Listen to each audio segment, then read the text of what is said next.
Alright, what's up guys? So we welcome you to another episode of License to Shoot podcast. And ngayon, ito na ang magiging first episode namin na may special guest kami. And bago namin ipakilala ang guests, kaming hosts muna magpapakilala. William Go with Wilmin C. And ang guest natin today, he's one of the assistant coaches of a very successful or uprising coach, si Coach Gerson Cabiltes. So andito si Coach Joseph Gion. So sige Wilmin, ipakilala mo sa viewers kung sino ang isang Coach Joseph Gion. Okay, so pinakamabilis lang, pinaka-poging coach sa Philippine basketball yan, si Coach Joseph Gion. Pero kidding aside, yun nga, ah, magandang umaga Coach. Bibigay ko na lang sa inyo yung floor para mabigyan, para mapakilala niyo yung sarili niyo sa ating mga viewers. So yun. Good morning sa lahat ng listener ng License to Shoot. So, isa na rin ako doon sa listener. Tambay ako dito every morning kasi this is my ito yung parang ako ko eh. Dito ko napapakinggan yung mga basketball topics Mhm. sa podcast na Mhm. to, sa dalawang to. So, I'm happy na nandito tayo, guys. So, thank you for the invite. So I'm currently assistant coach of Emilio Aguinaldo together with Coach Gerson and then sa Nueva Ecija, sa MPPL, kami rin magkakasama pa Mhm. rin from to Nueva Ecija. And then we have our high school team and currently handle also the 10 and under, 12 and under 14 and then the 18 and under division. So technically from 6 years old until pro, I'm handling also pag nagkasabay-sabay yung training nun,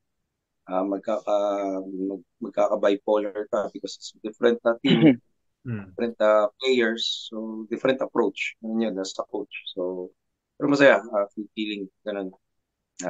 Lalo na, well, nananalo yung team. So, masaya naman kahit magkasabay-sabay sila. Lalo na pag passion mo. Kumbaga nagiging worth it lahat ng ano no, ng mga sacrifices mo. Kasi syempre, hindi lang naman coaching ang ginagawa mo. No, and then you also Mhm. like, kahit outside of work, like yung family time, kasi nakikita ko yung post mo, sobrang close mo sa family mo, and yun yung part of the sacrifices, yung pagko-coach, and then nagiging worth it lahat. Oo, kailangan mo na lang sila isama sa mga games mo, lalo na pag weekend, doon loaded. Well, during the weekend, I have 3, 4 games, different teams na handle. So, wala rin talagang family time na masasabi. Pero, well, they're still there watching, cheering for you. Yun na lang talaga yung pinaka-family time nyo during the game time. Nung kami nagkakasama-sama. Pretty, Coach, bali, congrats pala kahapon ah. First runner-up kayo, di ba? yun Oo. din. So, Congratulations Mhm. sa Hope nanalo yung Christian mga High babies ko. School. Yung Hope Christian. So, well, lahat naman tayo, alam naman natin dito sa Chinese community sa paano yung labanan Mhm. sa Hong Kong, di ba? So, it's been a struggle. Every school in the Chinese community na paano pagganahin ulit yung on that division, lalo na yung mga kids natin on that division. Alam naman natin na may pampered yan sa mga parents natin. Hindi naman yan katulad ng mga regular na mga Pinoy na schools na, alam mo yun, like ako, Solar Boy, talagang nakukuha ko yung skills ko from the streets. Kumbaga, yung street smarts, Mhm. yung mga kwan mo, nakukuha mo sa mga kapitbahay mo dito. Talagang when we started, talagang zero talaga. That's why I'm so happy yesterday that we umabot kami ng finals against Xavier. So, the word itself, Xavier. So, hindi na rin Mhm. well, just happy na nag-compete kami doon. So, hopefully, magtuloy-tuloy. Tsaka bumalik na rin yung sigla dito. Nag-opening na rin tayo sa Federation, di ba, last weekend, Hmm. Jimmy? Yep, andun ako sa pan. So, bukas na rin talaga. So, balik na talaga yung sigla dito sa Chinese con natin. Mhm. Mm. That's pretty good to hear. So, sige, wag na natin patagalin pa. Alam kong busy ka. So, yung pinaka gusto namin malaman is, or like makuha sa iyo is yung change of culture sa AYAC. Kasi 'di ba last year yung AYAC parang medyo ano pa sila nakikita mo na rebuilding and hindi pa parang the wins weren't there last year. And ngayon biglang lumalap. So, Sige, go lang coach. Ayun, okay na coach. Sige, yan. go lang coach.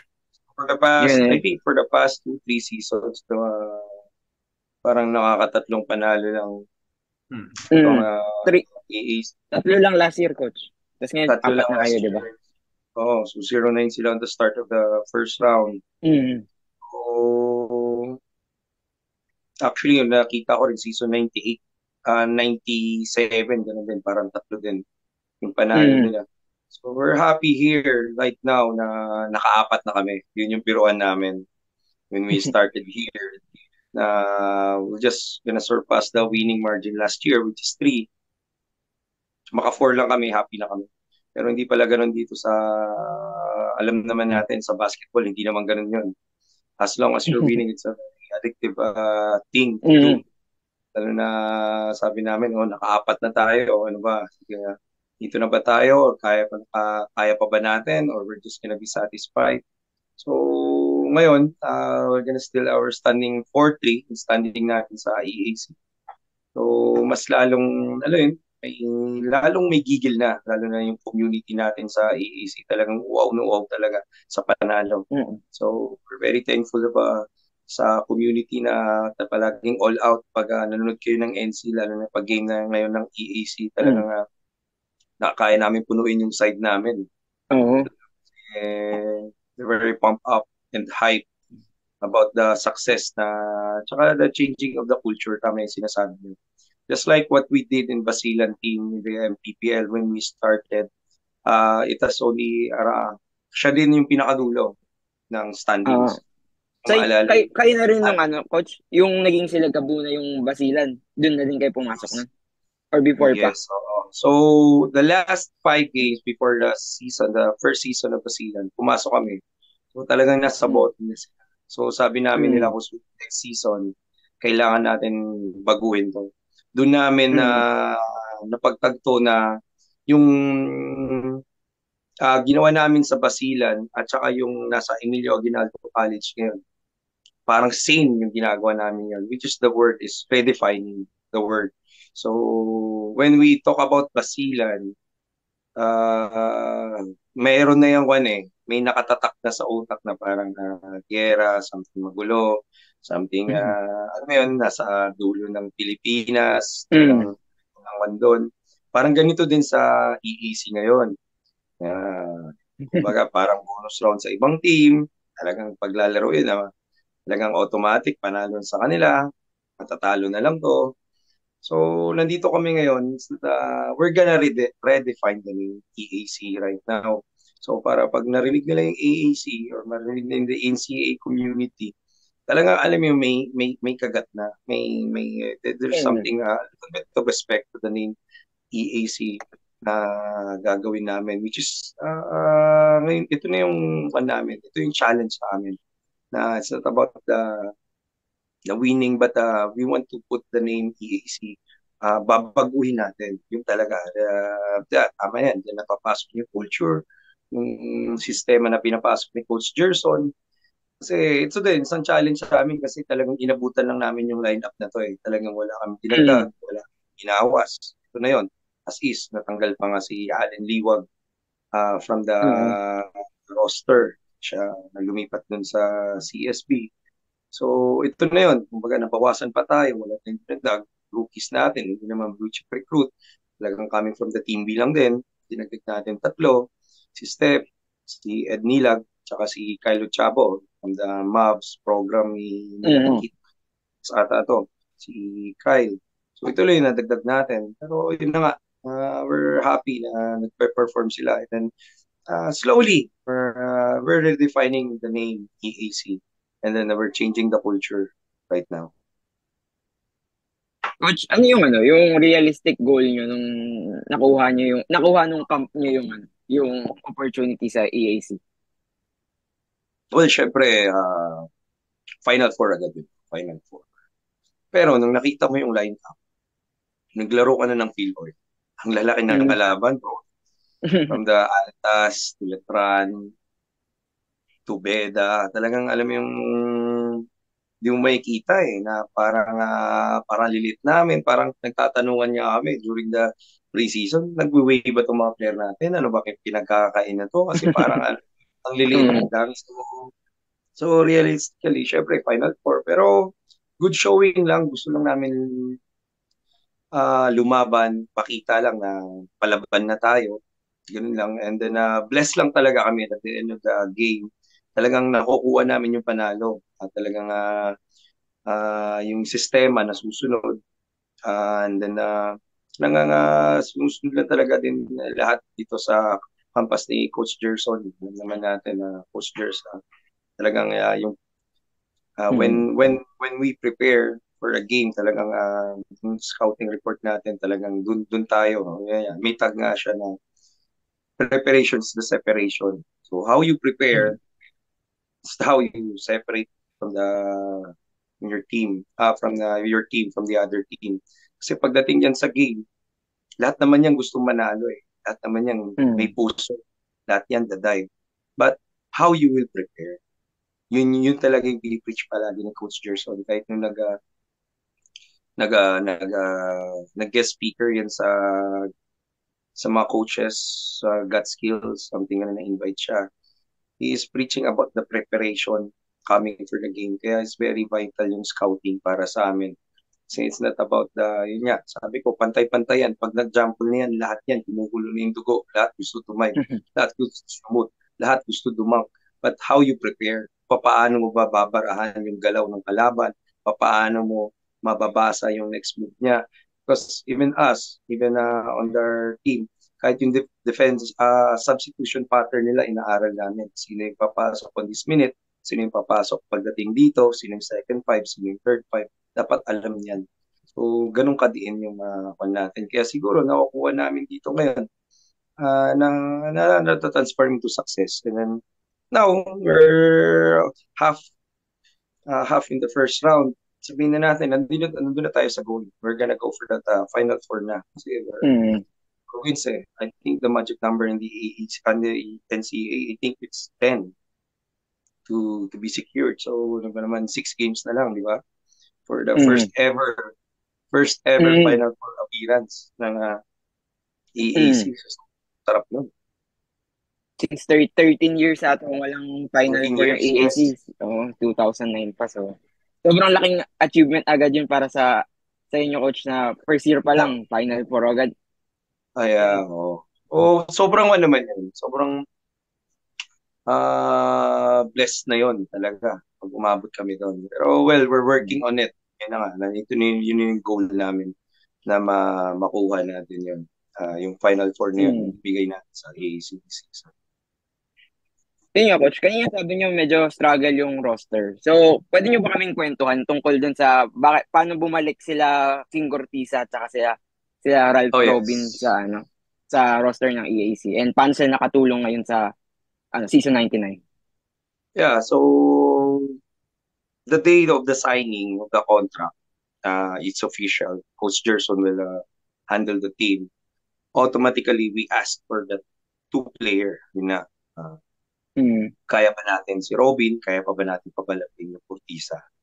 So, on that very moment, tinawagan agad ni Doc Lorenzo at si Robin and Cortiza to meet, to talk regarding dun sa kung gusto nilang bumalik. And then, it's a totally new management. So, alam naman natin, they have a bad exit from the season 98. Huwag na natin yun, nungkutin para sama sila ng loob. There's sabi nga natin, trauma sila na parang syempre, kinapasyon yung credibility nila as a player. So, syempre, alam naman natin as a player, the name of the back, dala-dala mo doon. Syempre, tatanungin ka ng tito mo, tita mo, so ganyan. So, dito, talk to them, ganito, it's a totally new management. And hindi naman namin alam ano nangyari sa inyo eh. Wala naman kami doon. And if you're willing to go, actually si Robby naka-perma na yun.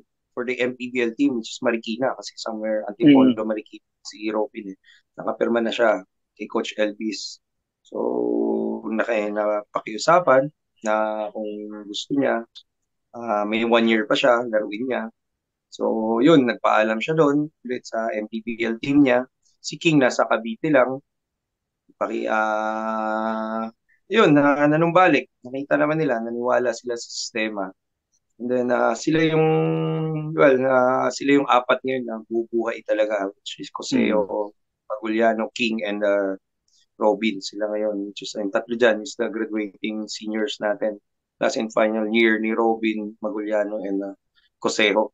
Yun yung one doon. So, nung first game nga, I was asking them, so, naisip po pa ba makakabalik ka dito? Yung game namin against Perpetual. Sabi niya, Coach, to be honest, sabi niya, wala na talaga. Sabi niya, I don't see myself coming back. Sabi niya, pero I'm very thankful nga, nakabalik nga daw sila. Then they're performing well right now. So, yun, happy din kami para sa kanila, sa performance nila at naitutulong nila sa EEC community. So yun, Coach, since nga yung pinag-usapan na natin is yung sa NCAA na, meron ba kayong parang na-scout, sabi nyo nga din, preparation is separation. So, meron ba kayong parang pinaghandaan nyo talaga, pero nung nakalaban nyo na for the first time, nagulat kayo, sobrang lakas pala, parang ganun. Team ni Coach Louie, sa 7 games namin, the JRU team, kakaiba. Talagang pag nanonood ka ng NCAA Division 1, iba yung takbo nila, iba yung ikot nila, totally. Ito, heads up nga kami doon eh. Talagang magugulo ka. They keep on moving kahit wala kang bola, off the ball. I think, kaya nakikita din talaga namin na JRU is one of the top teams right now. It's because of their system. It's the 5th year of Coach Louie. And then talagang na-infuse niya na doon sa team niya yung gusto niyang pinapatakbo. Knowing that he has also the veterans like sila De Los Reyes, sila Arenal, sila Junicio, talagang may mga go-to guy. May Miranda pa siya. Talagang, bro, pag nakita mo sa scouting, iiling na lang. Akala mo ito na yung final, boom, biglang may kakat pa, biglang may backpick pa, biglang may quick seal pa, biglang may quick roll pa. Ayun yung doon ako na-amaze doon sa ginagawa ng JRU. Yun yung one. Well, for next 2 games namin, sana hindi kami pahihirapan sa scouting nitong CSB at saka sa San Beda for this coming weekend. May magandang laban kayo ni Coach Andre naman. Coach Andre. Diba? Oh, yes. So, excited ako doon next Sunday. Si Andre. Ito, Coach, question ko lang. Parang, what do you think has been the biggest change towards the camp na kaya na parang at least sa mga players na mas like sa body language nila, like mula nung pumasok kayo until now, like mas ginaganahan na ba sila mag-practice ngayon or mas excited sila na mag-practice tayo or mag-games tayo, or like may mas malala na yung gigil nila na towards kasi syempre 'di ba before pag kunyari nasa bottom ka, 'di ba parang madedemoralize ka or like hindi mo iisipin na malabo naman yung Final Four sa atin kaya wag na tayo masyadong mag-expect. Yung mga ganun po. I think the difference for me, isang factor is magkasunod yung practice ng Nueva Ecija at EAC. So they're practicing the same venue. The veterans of our Nueva Ecija team, nakikita nila how our veterans play. And then sila din, they wanted to go to a certain team na gusto nilang maalagaan. So parang it's an open tryout for them na gusto nilang pumunta sa Nueva because magkasunod yun eh. So nasa EAC facility kami. So nakikita nila Maguliano, sila Culiado, sila Mabulak. So it's a champion team yung nasa harap nila. And then minsan sinasabay sila sa practice, pinapasok sila Coseo, sila Juan. So talagang alam mo yun. So I think Isang factor yun na may nakikita silang winners para sa akin na may nag-cheer sa kanila. Uh, not saying na loser talaga yung TAC, pero I think they need that inspiration for them, which is yun nga, those their kuya in the Nueva Ecija team, yung nagbibigay sa kanila ng nakikita nila, nakakapanood sila ng games ng Nueva, on a roll, on the playoffs. So parang every after practice, kinakausap sila. So isa na yun, isa yun sa factor. And then I think also, syempre, yung pagpasok ng champion coach natin, si Coach Gerson, ibang-iba yung so yung binibigay niyang kumpiyansa sa mga bata, lagi naman yan di ba? Yung tayo as a player, talagang either the coach will make it or break you, di ba? Pero Coach Gerson will try to give everyone the equal opportunity. Pansin nyo dito, yung point guard namin hindi nagsusunod. Sunod na nag-starting five. So, ikot yan. We have 4 point guards right now. So, every game, ikot yan. Chabo, Tolentino, Paloa, Kinyal, ikot yan. So, yung big man, lahat. So, every game, use starting five. So, lahat, as soon as possible, aabot yan. Bubunot yan hanggang 12. Sa rotation, talagang gonna give you another. Minsan nga, nagkakalat ka na, gusto na namin ilabas. Assistant coaches, nagbubulungan na. Biglang tatay mo, sabi pa si Coach George, I'm gonna give you another 2 to 3 minutes. Sabi niya, don't mind it. Talagang alam mo yung pakita niyo, I know that you can. Sabi niya, kaya ako lang tinay mo to settle you down. And to tell you, hindi ko kayo isasab. Pakita kayo. Balik, full of confidence, may kumpiyansa. Nakukuha nila, rhythm nila. Diba? Parang gano'n. So, it's their believing dun sa system ni Coach Gerson, yung na-inspire sila na mga kuya nila sa Nueva. And then, ngayon, yung sabi ko yung community ngayon. So, nag-iba. So, kumbaga yung, sorry, go lang, Coach. So, kumbaga, yung mga players ng Nueva Ecija, tinutulungan talaga nila yung mga players sa practice. Yes. So, sinasabay nila sa shoot around. Sinasabay nila sa shoot around. So, every time dumadating yung mga players, nakahawag nila, kinakausap nila, they're giving them tips, giving this one, giving them a high five, ganito, ganyan. So, talagang kinukuya talaga nila, binabata nila. So, sila rin, syempre, nakita naman nila paano inalagaan yung mga Nueva Ecija players sa MPBL.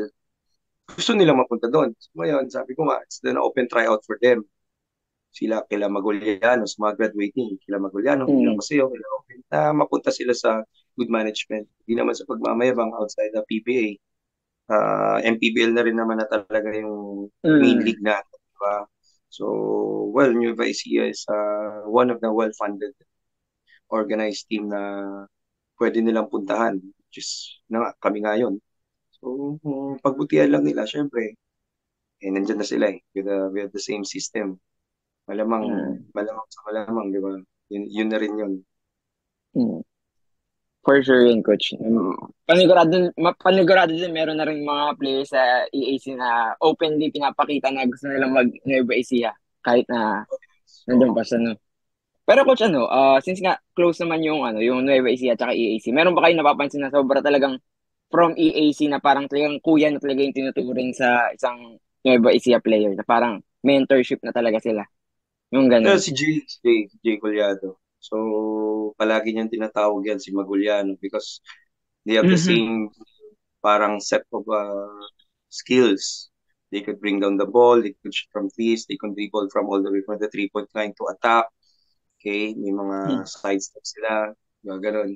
So, si Jay, yan, palagi niya kausap niya. Lahat mga rookies din ng mga big man. Kahit sa guard nga minsan, pinapakilaman ni Jay. Tinatawag yan sila Robin, sila Robinson. So, talagang bibigay ng mga kanyan, ng mga words na sa mga players natin sa EEC na for them to step up their game. Kaya pala siguro may outside shooting na si JP Maguliano. Natutunan din. Ano ba? And under era ngayon, it's 5-out era. So, Mm. di ba, nakita nyo nga sa NBA, di ba, meron 3 to 4 legit big man na hindi na draft. It's because of there's gonna be liability in offense, di ba? So, hindi ka na rin kasi pwedeng mag-stick doon sa mga Shaquille O'Neal type picks kasi ilalabas ka lang nila. They're gonna dribble it out and then aataking ka nila pag mabagal ka. Changing of the eras na tayo eh. So, mga bigs natin ngayon, they should practice those outside shooting. Kasi yun na talaga tayo. Bibihira na ngayon yung para give the post like buti nga meron pa tayo ngayon like may Junmar Fajardo pa tayo na may poste. Mm. May nakikita pa yung mga players natin na pwede natin gawin example to them. Sa NBA, wala na akong pwedeng sabihin sa player na, oh, gawin mo to like, wala kang mabigyan ng example Oo. kasi walang ganun, di ba? Kung gusto mong ganitong gawin, maghanap kasi ng example. Oh, like June Martin na mo saan kinukuha ni June Mar yung bola. Okay, from the low post, ganito kukunin niya, puposte siya. Sa NBA bro, wala na eh. Di ba? Like Mm. yung mga legit na mga sila Christian Wood ngayon, sila Hayes sa Lakers, wala nang puposte. Kahit si Anthony Davis, top of the key niya kinukuha. Just Tira na sa get a labas. job, one dribble, pull up eh. Wala nang pupost. So, yun yung wala. Napunta tayo. So yun. Coach, balik tayo sa season 99 ng EAC. Kailan Parang anong game yung yung parang naramdaman nyo na yung team nyo is may pag-asa. Parang, uy, this is a really different team. Ito na yun. Parang ganun. When we play against Lyceum, the unbeaten team Lyceum team, Last nung weekend, nakita namin coach. na 7-0 sila. Tapos, alam mo yun, we're handling them like talagang na-handle sila namin. Talagang after that game, talagang naisip na, kaya pala, kaya pala talaga. Na kami una nagbigay ng talo, unang pagkatalo din sa Lyceum. So, all the players now, talagang, well, yun yung pinanghugutan nila. Na if we could beat Lyceum, we could beat everybody na. So, parang open race na. Then, alam naman natin dito sa NC, walang FSK, no foreign student Mm. athlete. So, talagang it's battle of skills talaga. So, walang, kumbaga, Pinoy sa Pinoy, pare-pareho ko yung 6'4", 6'5", di ba? Yung mga point guard, Mm. pare-pareho yung skill level, walang rim protector talaga na alam yung pagtitira ka, papahirapan ka, walang go-to guy na bigs. Yung mga bigs lang na mga natin dito, like yun sa Beda, sila Dami Kuntapay, contest ng CSB, sila Sumoda. Alam mo yung Pinoy sa Pinoy lang talaga na panan. Yung sa Mm. pure man talaga na kaya very open din talaga yung NC this year. Hindi mo rin talaga alam sino mananalo. So, Mm. wala pa talagang clear favorites for kahit makita mo ngayon yung standing, kahit sabihin mo makukuha currently right now at number 1, second yung Lyceum, and then magkakasama kami dun sa 3, 4, 5, and 6. Beda, CSB, ano ba, Perpetual, yun. Wala pa eh. Kahit yung Final Four, magugulo pa yan. Kasi on the second round, lahat ng laro ng Lyceum, actually, dikit lang. Lahat ng laro ng Mapua, dikit-dikit lang din. 1, 2, 3 lang yung lamang nila or 4. So talagang by come second round yan, talagang din. So kagandahan lang dito, yun na nga, naniniwala na yung mga bata na kaya rin pala namin mag-compete after that win against Lyceum. Mm. Yun nga, actually yun nga din maganda sa EAC. So, eto na parang nararamdaman na rin nila Para sa akin, parang simula nung Yes. Letran, medyo nag-iba na rin yung pakiramdam ng mga players Kasi we know Letran din nung We know Letran coming to the season. So, talagang iba na rin yung pinapakita nila. Lalo na, para sa akin si King Cortisa, medyo talagang maganda yung nilalaro ngayon. And even si JP Maguliano. Yun yung paborito kong general. Sobrang sipag kasi. Di ba? Oh yeah, oh. So isipin mo may ibang player pa kami dyan like si JP I think hindi ko maalala. Parang siya pa yung nagsabi na since pumasok siya hindi niya pa natatalo yung Letran. Gagraduate na lang Mm. siya, hindi niya pa matatalo yung Letran. Then ito pa, in the history of the NCAA and the EAC, never pa nila natalo San Beda for 13 years, for the past 13 years. So, it's a mission for us to give them that first win Sorry, Coach Andrea. So, kailangan talaga namin mag-prepare sa coming game on Sunday. Yun na lang daw yung team talaga for the past 13 years hindi nila matalo. So, sana magawa namin another history for us. Kasi itong first two wins namin of the season, first 2-0 start. Ano yun eh, history din yun. So na kuha na namin. So ito din, sana matalo namin Beda and then makapag-final. Parang bigyan namin So, talagang dito sa kaabang-abang yung laban nyo sa Beda talaga. Parang kailangan ko na rin i-save sa YouTube yung yung link ng Wala. Beda versus Sa EAC. kita tayo doon, boys. Ako nga pala. 12 Sunday yan ako. Sunday. Sunday yan ako, coach. Sunday, Saan yan, 12. Coach? San Juan Arena? Dito San sa Juan. San Juan. Oh, Mm. pwede. So yun, coach, yun nga, sabi nyo nga history breaking na EAC. Ano pa yung parang kailangan yung i-improve para talagang dire-diretso na to? Kasi ito na yung para sa akin, Cinderella run na to eh. Di ba? Oh, yeah. Oh. Well, kahit kami na overwhelmed kami dito sa ginagawa ng mga namin sa mga bata.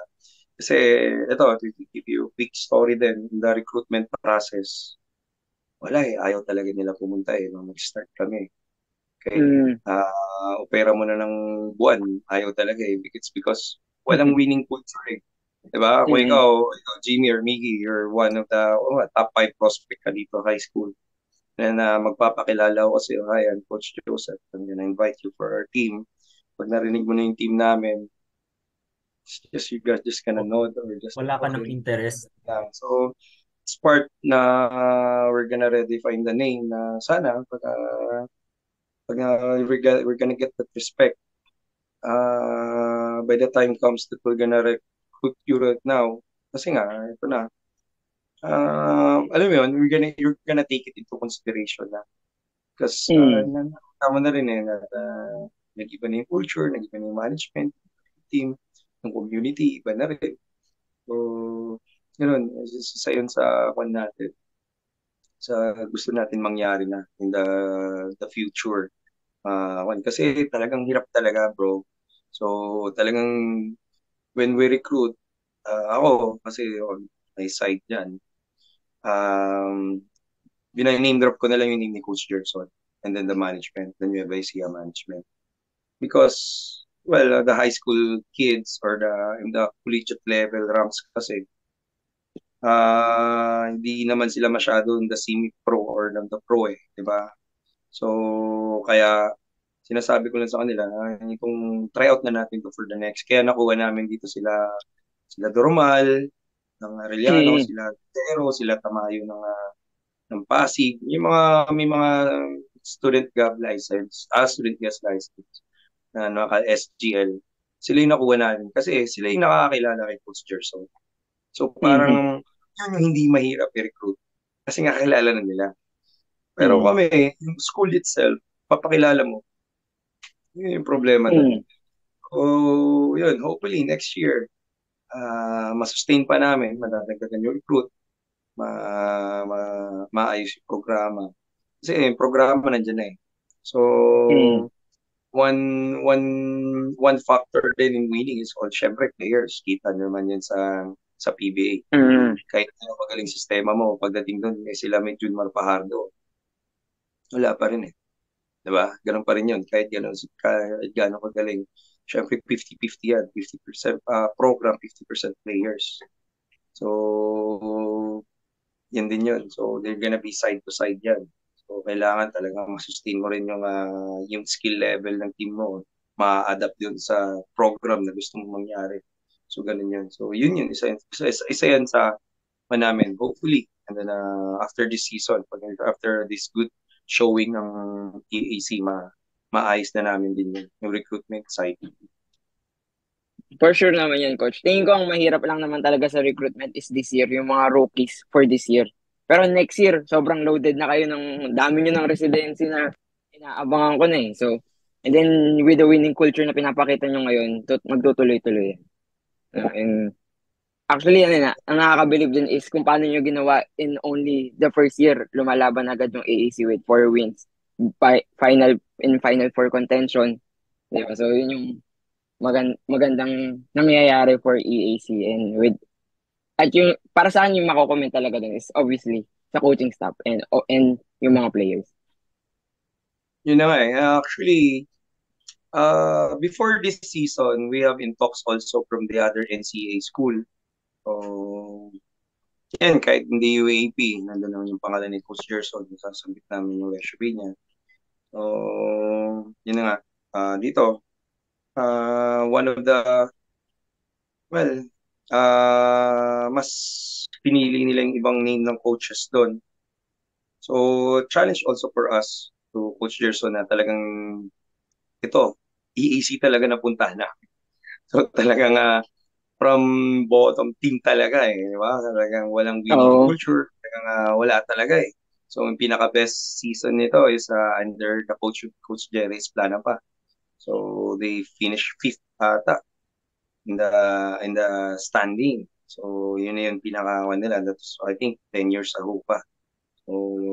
So talagang kami, talagang in-embrace din talaga namin yung challenge na to together with the team, together with the community na talaga iangat talaga natin. So yun na nga, all credits to the team and syempre, nag-bless kami. Because the players very talagang nag-respond. Nagugulat kami na umangat yung level ni Nat, umangat yung level ni Cortisa, umangat yung level ni Robin sa itong season na to. So yun. William, may mga tanong ka ba para kay Coach? Ito na lang, Coach. Sige, apart from the team, like kayo na naman as sa coaching staff, no? What has been the parang how did you handle the adjustment from coaching pros to coaching college? Kasi 'di ba syempre iba naman yung pag-coach ng pros, yung mga grown men, tsaka yung mga bata na medyo parang hindi pa sila masyadong buo with the way they see the game. So parang papaintindi mo pa sa kanila, tuturuan yun ng mga other ins and outs. Unlike sa pros, syempre magagaling na yan. Tara, mag-ano na lang tayo, practice basketball lang yung usapan. Tapos sa youth, pati yung mga off the court nila na like yung mga ginagawa nila off the court such as yun nga, sa school, paano nyo na-encourage na kahit maganda yung nilalaro nila sa basketball court, pagbutihin pa rin nila yung pag-aaral nila. Then, so, in the pro, the MPPL team is minapatunayan na. They've been there. They've been starting the UAP schools or their NCAA schools. They reached the PBA. Currently, the champion. The MPPL. And then dito naman, sa collegiate is pausbong pa lang. They want something to prove. They want to prove something pa lang. So, the level of approach to them is totally different dito kasi sa collegiate lahat dito laban kasi nakikipagpatayan on the roster spot. Sipin mo, 4 yung point guard, 5 yung shooting guard, 6 yung small forward. So lahat sila they're vying for their minutes. Not like naman dito sa pro, they're also titimbangin mo rin is yung family time nila and then their body. Kailangan mo rin silang alagaan at like dito sa collegiate talagang you can go all the way every day, hard practice, itutulog nila, pagising nila, fresh sila. At dito naman sa pro, is kailangan mo silang alalayan because of the longevity of the season. 10 months to, hindi ka pwedeng mag-hard, hindi mo pwedeng, alam mo yun, sasagarin sila because magre-reflect din yan sa game because yung age nila, di ba? So, it's gonna be a factor. So, totally different factor for them. Kagandahan lang talaga dito sa first time namin mamandal ng colleges. Lahat talaga, bro. Talagang paggaling, di ba, usually before MP, yung 8, pag nag-8 na yung AEC, talagang 8 talaga, yung takbo talagang ganoon. So, yun yung isa yun sa talagang pinaka-adjustment namin sa training and then the approach itself. So, sinasabi ko nga dito sa as a coach also, guys, I want to share also, there's a certain degree of character sa coach. So, kung tawag kayong dalawa. So, pag si Jimmy yung head coach, Jimmy will be the bad cop. Miggy will be the good cop. So pag si Jimmy nagagalit, si Miggy yung aalala. Okay? So there's a certain balance for the coaching. Hindi pwedeng kasi palaging galit si Jimmy, galit na galit din si Miggy. So dapat pag galit na si Miggy, si Jimmy naman mag-a-adjust. So may mga ganun tayong certain for team to be stay intact. Kasi hindi pwedeng pansin mo, ito, wag na natin pangalanan. For those UAP team, mga NCA or UAP teams, umaalis yung mga star player nila. It's because one reason nila palagi is because of their coach. Palagi mali nakikita sa akin. Palagi mali nakikita sa akin. So, as an assistant coaches or as a team, kailangan mo i-handle din yan. Yung ego and then emotions nila. Same sa pro at sa one. So, kailangan mo timbangin. Pag galit na to, kailangan mo alalayan. So, binigalitan ni Jimmy si player number 1, galit na galit. Sasaluhin ni Miggy yan. Bakit ka ba pinagalitan? Di ba sinabi sa'yo dito ka pupunta, you need to do this, you need to do that. Next time, gawin mo para hindi tayo okay? So, cheer up. Okay lang yan. So, kailangan may ganon factor, guys. So, ganon kami dito ngayon. So, we need to balance also. Minsan, sa pro, tatanungin mo, nangyari dyan, ba't ignutin? Nag-aaway sila ng ganito, nag-aaway sila ng misis niya, or may problem, may sakit yung anak niya, kaya napuyat kagabi. May mga ganun kasi. Unlike dito sa kulit talagang pupukan. Sige na may, kumbaga, kamay na bakal yung pinapairal mo dito sa collegiate. Medyo naman dito sa pro level. Pero yun, challenging for us, paano namin tinitimpla yun na para makuha nila yung kumpiyansa nila na to keep them in shape, keep them fresh every game, na nakafocus lang sila na ganun. Mm. So yun, actually nagulat ako na mas malambing, parang mas comforting yung approach sa pros kaysa sa college. Yeah, actually, talaga, comforting yung approach mo sa kanila kasi adult na yan eh. They're professional. So, palagi, Jonathan Oiloan always preaches na we're in the business of winning. Sabihin mo na family tayo, sabihin mo na magkakapatid tayo, kumpare mo, kumpare kita. But at the end of the day, if you're gonna give me that win, diba? NBA guys, PBA, James Yap. It's been an anchor of Magnolia for how many years? Pag nakikita na hindi na kaya ni James panalo yung pali, di ba? Ganon din dito. Ganon dito sa pro na on the level of pro na understanding na at the end of the day, the winning that counts. Hinihanapin ng management sa atin is panalo. Kahit gano'n ka pa, kahit yun na nga, kahit hinaanak pa kita sa kasal, hindi mo na kayang ipanalo yung team ko. Diba? Yun doon. So, sila, yun din yung approach namin sa kanila. Hindi ka na, kumbaga, well, magkakaibigan tayo, magkakasama tayo. Pero pag if not performing well, palagi ni Jonathan, work on your own. Kasi pag hindi mo na kaya shoot ng 3 points, kasi, diba, kinuha kita to shoot the threes. You're on a slump. Hindi ka na nakakashoot. Bakit ka pa nandito? Diba? May mga postpone na player. Kaya yung approach namin sa kanila is totally online. Ganun yung approach natin sa pro and then ganitong approach natin sa college natin sa EAC. So kung pala sa pro, sa pro trabaho lang, walang personalan. Talaga. Totoo yan. So, ganun talaga yun sa pro.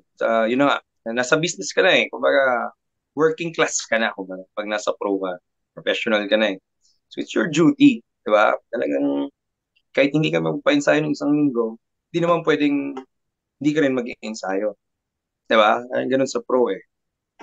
So, it's your duty, kumbaga, trabaho mo na yan, pangalagaan mo to stay on that position kung nasaan ka ngayon. Yun yung pinagkaiba nila na kahit naman dito sa collegiate. Talagang di mo kailangan i-push kasi lahat sila may push, lahat sila may tulak, lahat sila gigising. Pag sinabi mo alas 10, alas 9, nandyan na. Kasi lahat sila gusto magpakita. Gusto umuspong, gusto gumaling, gusto maabot yung mga naabot ng kuya nila. Gusto may marating. Ganun yung kagandahan dun sa college. And yun, Coach, before we wrap up yung ating episode, may mga final messages kayo to like the EAC community, ano pa yung parang kailangan nilang abangan sa Generals this season 99? Yes, so sana tuloy-tuloy lang yung mga support sa amin. Very overwhelmed kami na yung stands natin doon, yung area natin sa Phil Oil na pupuno na natin with the alumni, with all the alumni that messaging us, congratulating us, the support of the students, the faculty. Nandun na talaga, ramdam na namin. So isa yun syempre, isa yun nagbibigay ng inspirasyon sa amin, sa EAC community to give it more. So we're very thankful for that, and also to our boss, Boss Bong Cuevas, also our boss in the Nueva Ecija, na nandun palagi nakaantabay, nakasuporta sa amin, or panding kami sa kanya. So talagang hands up din kami talaga sa tulong na binibigay niya sa team namin. Ramdam na ramdam namin yung alagang Cuevas kakaiba.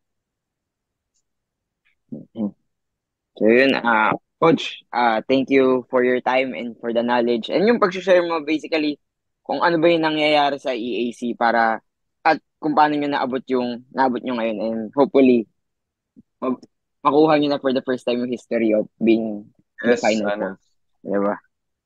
Sana tuloy-tuloy na, and yun nga, bukod sa sinabi ni Wilmin, no, thankful din ako sa oras mo dahil alam kong busy ka today.